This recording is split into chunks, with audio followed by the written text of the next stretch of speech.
What's good? What's good?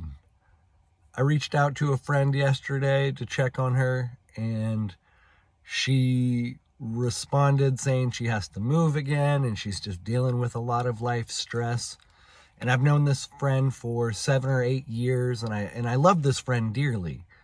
Even though she's pretty woke, she's tolerant and open-minded, and she gives me space and we have good conversations. Excuse me. And so I told this friend a few years ago that I have this vision of her being a conduit or a bridge of sorts between communities, because she has that ability to just like, she's really tolerant. It's rare that left people are actually tolerant, even though they talk about it. Anyways, that's a meme. Let's move on.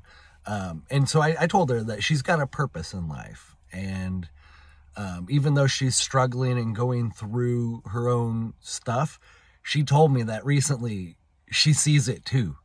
She said, I remember years ago you said this thing, and at the time it didn't make sense, but now it does. So I reached out to her and we had a really good conversation. And I told her that so many people talk about the intentional community building where we buy land and we go off grid, but no one's actually doing anything about it, in my opinion. There are some that exist, but based on my understanding, it's a very bougie sort of thing. It's a lot of just affluent people who are doing it more for status than for community. And I want community. I want it so bad. And I told my friend, this is my plan, because I'm actually building a plan. It's to continue living in my van, to continue trying to minimize expenses while maximizing my revenue. And I'm trying to buy crypto, because I think in 1 to 3 years, if I can stash away a little crypto here and there, and plus if crypto goes up in value, which it should in 1 to 3 years, I could buy land. And I told her that I would help her buy land near me, or I would just sell her a little piece of my land, And I think it's important, from an agency perspective, that we help each other obtain the land. So many people say, oh, I'll let you live on my land. And that's not generating agency. And I think that kind of limits people, in my opinion. I don't want to get too sidetracked. But what does that have to do with the hero's journey? I feel like I am at the beginning of the return phase. The hero's journey, Joseph Campbell dissected, one of the best mythologists to have ever existed. Such a beautiful human, Joseph Campbell, the hero of 1,000 faces. He's written a lot, but he dissected what a lot of stories have in common generally, particularly the powerful myths that have guided humanity. And so there's sort of 3 phases broken up into smaller parts for like 12 little steps. So the first stage is sort of the departure. You're kind of leaving your comfortable life that you know for the unknown. And then after the departure, there's the initiation. So where you face adversity and obstacles, and you're forced to grow and you're forced to develop.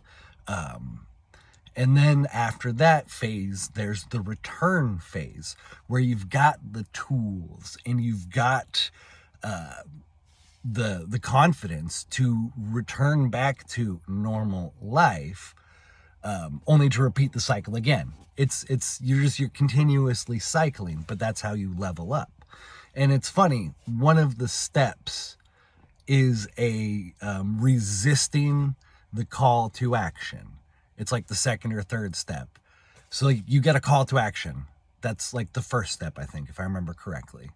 A call to action or a call to adventure.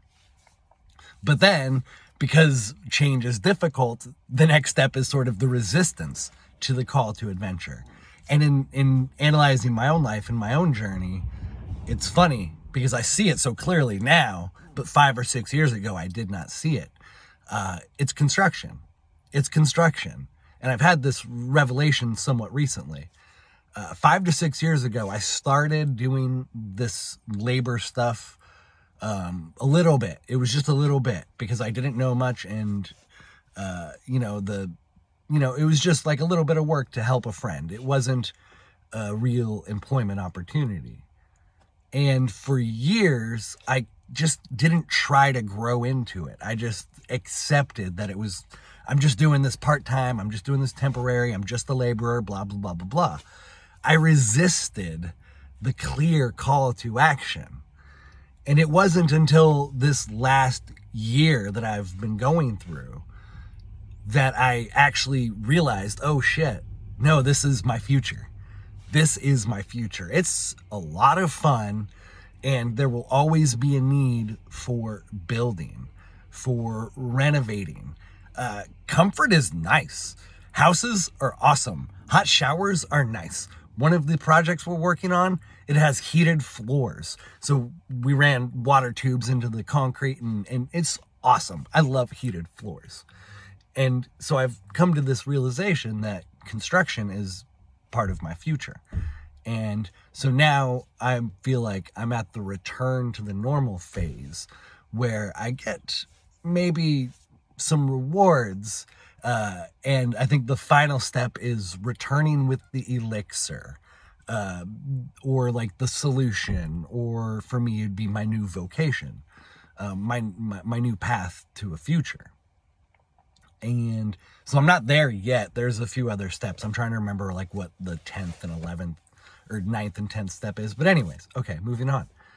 It all connects to intentional community building because I want to buy land and I want to build a bunch of tiny houses on the land, in addition to helping other people buy more land around me.